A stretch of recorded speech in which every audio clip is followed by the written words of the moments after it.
Everybody, real good practice, competitive, physical. Man, a lot of reps.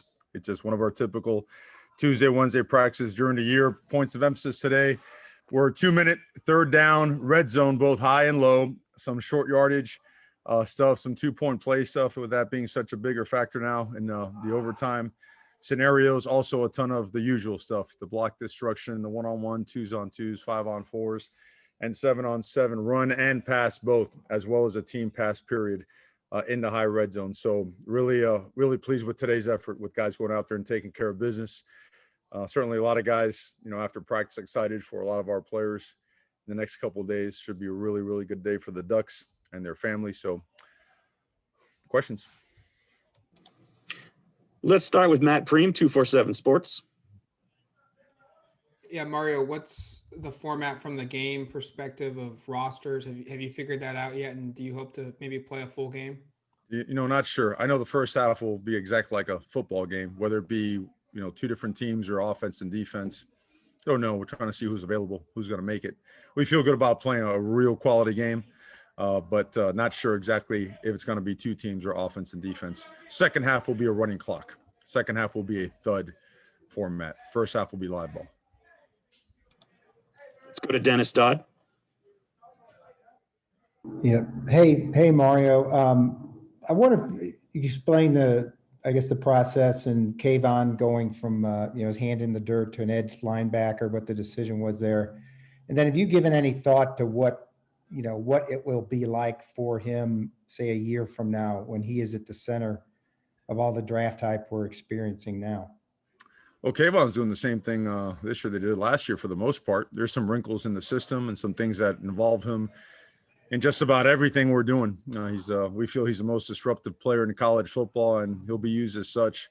So I think sometimes terminology or language causes a little bit of cloudiness as to what he's going to be doing. But you'll see him wreaking havoc at the line of scrimmage. I don't think you'll be seeing him dropping into coverage anytime soon, right? So, but he's been outstanding. He's been absolutely phenomenal in terms of his approach to spring ball, in terms of leadership, in terms of encouraging the physicality of our team. Both against the run and in the passing game, drill to drill, period to period. He's been exceptional, and we're going to challenge him to keep doing that, because he could really not only help elevate himself, he could really elevate this football team and our physicality. And then, next year, what it's going to be like for him in the draft, the way he projects. Oh, I think we know he's got a super future. We like to keep things, man, you guys are killing me, man. We haven't played a season yet. We haven't had the 21 draft. We're headed to the 22 draft. Right. We feel that he can be the best player in the country. And it's safe saying that, because knowing him, he's going to use that as motivation. He's not a guy that allows it to go to his head. He's going to be energized. He's going to take on challenges. He's going to allow us to push him and get the most out of him. So big future for him. I mean, as big as it gets, sky's the limit. And he knows that the sky's the limit for our program, and he's going to be leading that charge. Great. Thank you. You want to get into the 23 draft too? Since we're here? Go ahead and get that one in too. I just want to make sure. I didn't want to leave anything out. My son had an interception the other day. He's up for the third draft. So we could, we'll do that one next. That was awesome. Great hands. Thanks, Dennis. Good seeing you, man. All right. Let's go to James Crepia, Oregonian. Mario, how disappointing was it, the news the other day of the move to extreme risk and no fans, no families? And what impact does that have beyond the obvious in terms of, I realize, again, not open recruiting, but I'm sure there were recruits who were planning to attend, and that obviously throws yet another wrench into what was, you treat this as a very big weekend. It always is. Yep. What does this mean to the program, that this is obviously something that's going to be very much toned down? All the things that you mentioned are valid points. It was pretty brutal to hear that news. I know what it's like to go down the street and see my son play in some of those games. I know how much that means to me, and that's flag football. So to our fans, I mean, let's call it what it is. There's no spring game on the West Coast like Oregon. It's not even close. And we haven't seen them in a while. And you know how much we love our fans and they love us. We wanted to put on a great show in front of them live, in person. So the news was rough. It was hard to take, but like anything else in a pandemic, you roll with it and you go forward. And if it's, we're going to do what's safest and what's best for everybody. So those are the orders. That's what we're going with. So we're moving forward. In terms of its impact in recruiting, I think, I think what we've done as a program and what we're doing as a program, the recruiting classes being stacked up, the way it's showing up in the draft, the way it's showing up in championships, I think those things speak more loudly than any one event can. So keep our head looking in our eyes straight ahead and keep working and grinding. We have a lot of work to do. We know how special this team and this season and the future is going to be. So we just want to get to work, honestly, brother. That's all we want to do. We want to get to work and keep doing and showing instead of proclaiming. Ryan Thorburn, register guard. All right, Mario, I'll stick to the 21 draft since it's here. Panay describes you as kind of Panay's described you as a second father. We all know the impact he had on you turning this thing around. You have Noah here, you're close to the family. Mm-hmm. What do you think your emotions will be like seeing Panay realize the dream? Oh yeah, I think this, certain things when you're a coach, you see them way before they come in a reality. I can tell you in 2017 at the All Poly camp, this day was already envisioned. Just so happy for that family. Words cannot describe, because knowing where they came from, the sacrifices that they have made, and the type of family they are. That is, man, just tap into those old family videos and photos. That's as good of a family as good-hearted, good-natured, hardworking, just incredible DNA, incredible human beings, great, his father, mother, Miss Arlene, Gabe, I could go on and on and on. It's just, it's going to be an incredible moment. Awesome for everybody involved. And, for that family, kind of just the beginning. They've got a couple sons still out there, with Senior out there, getting his shot hopefully too, and Nephi out at Utah. And then Noah over here, they've got a lot of football ahead of them. So the days will keep stacking on themselves. AJ Jacobson, rivals. Coach, when you look back at last season, some of the defensive statistics were down from the year before. What have you, and then you brought in Coach DeRuiter, obviously, and he installed his stuff. What have you seen this spring to make you think that this defense is going to go back to the trajectory it was on?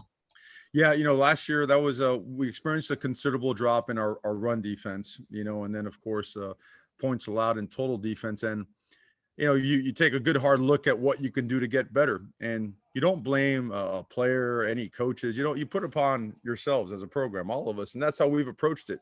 There's certainly a lot of things that we could do, especially in the form of how we call it and the way we align at certain formations, how we disguise our coverages and how we play our coverages, what we're teaching in terms of eye discipline, body position, relative position, all those things. And when you bring in a coordinator like Coach DeRuiter, who's seen all that stuff and has had great success against a lot of the teams in our conference, a lot of things come to light that you're going to be able to apply that should make a really significant difference.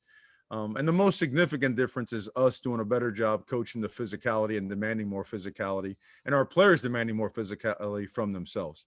It's always going to start up front in the trenches when it comes to defending the run and knocking it back. And we've made up a lot of ground in that. We've really pushed and encouraged and driven and kept just bringing this thing on harder and more intense as spring practice went on. We feel like we've gotten some really good results. We want to build on those as we watch this film, go through our walkthrough, and then play on Saturday, and then carry that over to the offseason. So, again, work to do, but in terms of the scheme, the alignments, the assignments, what we're teaching from an eye discipline standpoint, some of the calls, the way we pressure people, the way that we bring our stunts, our angles and stem, there's just a lot of stuff and a lot of changes that have just, we feel, made us just a better unit. Max Torres, Duck Digest. Coach, as we head into the spring game here, just wanted to see if we get a health update on your team. I know Justin Flo is a guy that we're looking to maybe see soon. Dante Manning, and how do you feel about the health of your team heading into this weekend? I think we're healthy enough to play a spring game. We're going to be healthy for the season. Will some guys be unavailable? Yeah, typically in spring you'll see some of that. But the two guys you just mentioned, they've gotten back recently and they've played more and more snaps each and every day. They are exciting to watch. Those guys are explosive and difference makers. So them along with a bunch of other guys are going to get their turns and opportunities. It showed today in a big time way. We had a team period called Team Period Next Man Up, where after each play, we had a certain guy on each side of the ball have to step out, almost like, okay, this happens, whether it be an injury, helmet off, next man up. And the way guys stepped up and made plays at all positions, because we had a substitution at every single level, I think is very indicative of not only the guys you mentioned, but the rest of the team and how they've approached spring ball with a purpose. They had a goal, but they attacked it with a purpose, and it showed up today in practice. Eric Scopel, 247 Sports. I know you said you haven't decided on format, but what's, I guess, the goal in terms of splitting reps at quarterback? Are you hoping that Anthony gets a certain share and then the guys behind him get even share, or is it going to be try to be split evenly amongst all four? We'll figure that out tonight, tomorrow. Anthony will get the bulk of the reps, and then the other guys will split them up for the most part, and then we'll reconfigure this, evaluate, and go in the summer and have a plan as well. So, and when you have a competition where everyone's alive in it, you want to keep everybody alive and get an opportunity. So that's what we'll do. I wouldn't read much into it until we're getting closer to the fall and closer to game one. And I'll do my very best to give you like exactly what the rotation is in. Let's go back to James. We focus a lot, obviously, on the top of the depth chart, Mario, but how much of evaluation comes in, especially on Saturday for the twos on offense, where a lot of guys on the line, for instance, didn't get a ton of playing time. Twos on the defense, where you have guys competing either for starting jobs or, again, didn't see the field a lot the past couple of seasons. So how much of evaluation really is, again, it's always about the ones, but for evaluation purposes, maybe even more so for the twos. Well, it's a great point, and that's what the whole entire spring is about. What you'll see is a blend. You'll see a lot of twos in there with the ones, or guys that are perceived twos. You keep it as an organizational thing so that it doesn't mean anything except that you're competing. You'll see guys that have been working with the threes, working with the twos, and some of them might even get work with the ones, depending on availability.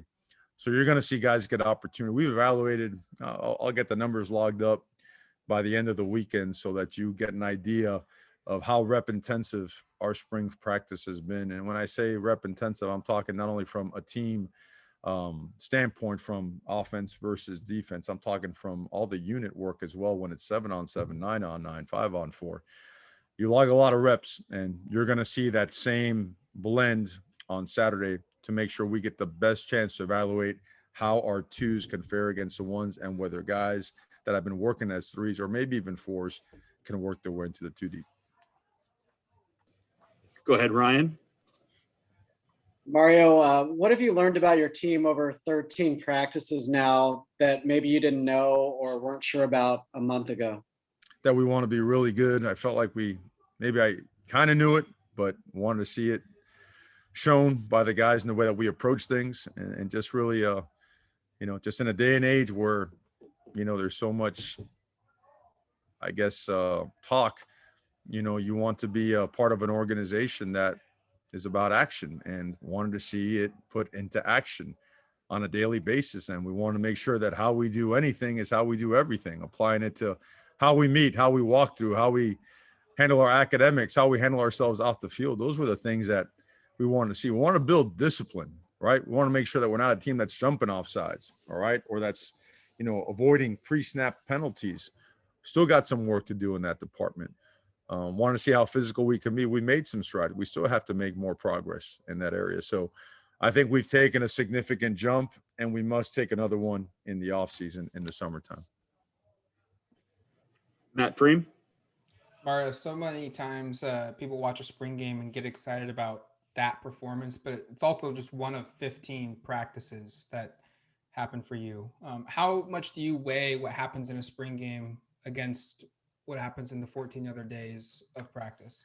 Yeah, well, what you weigh, since you and everybody around the country, right? You work on certain things, and come the spring game, you're vanilla, because why would you show that? Why would you give somebody else an advantage, right?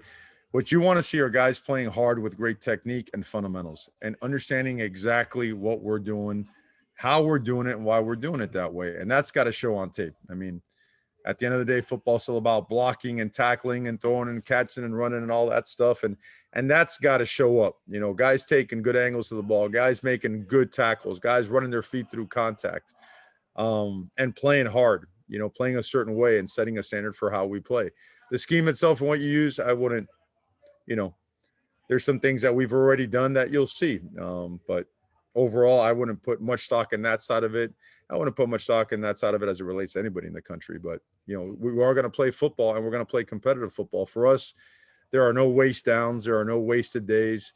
This is a big, big practice for us, a tremendous opportunity for us to get better. And that's how it's going to be approached, just like a game is.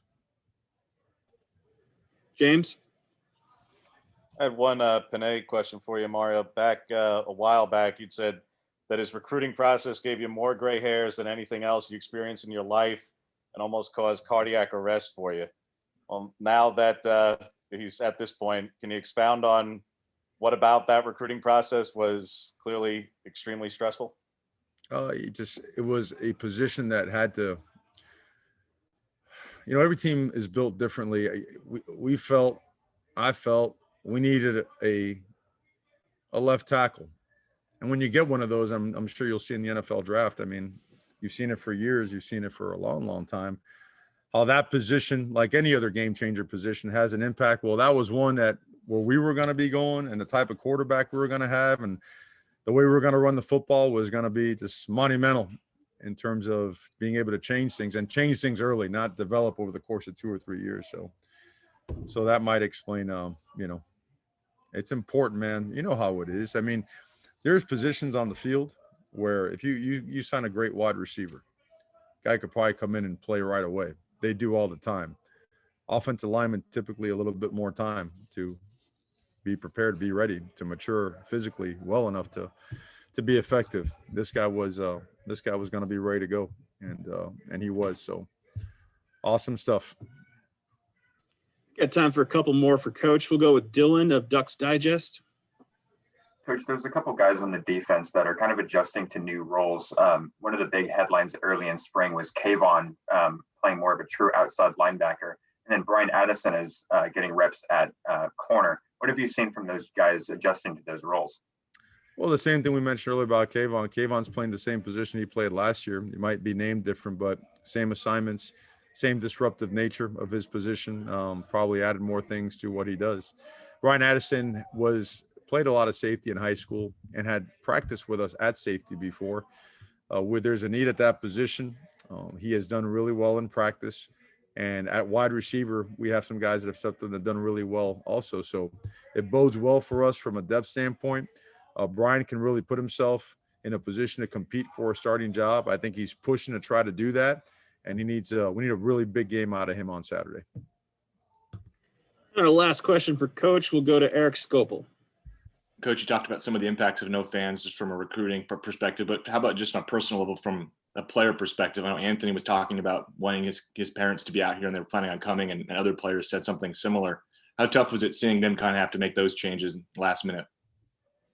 Well, it's always tough. You know, it's always tough, but I think if you focus on how tough it is instead of on what you have to do, you're going to just keep talking about how tough it is. So it doesn't make us happy. It's not what we want, you know, but maybe it's a reminder to everybody, let's take care of our business and, you know, beat this virus and be smart so that we can have a packed Autzen. That's what we want, right? I mean, that's what we're doing. Let's also everybody work like crazy to make sure that we raise enough money and donate enough food to shatter the record, right? And food for Lane County. I think, what is it? $1 equal to 3 meals or something like that. We could knock it out the park and make this into something really, really good and focus on that. So I'm with you, brother. I don't like it. It's with the amount of people that want to come to our game. And I'm going to go back and say it again. There is no spring game on the West Coast like Oregon's. It's not even close. So to not have it 2 years in a row, it's something that, you know what, let's use it. Let's be even better. Let's create more excitement by having a great year. Let's sign another top class and let's make next year's spring game the biggest extravaganza we've ever had. Let's just keep rolling, you know, let's just keep going forward. Coach, thanks for your time today. All right, guys. Thank you. You guys have a good one.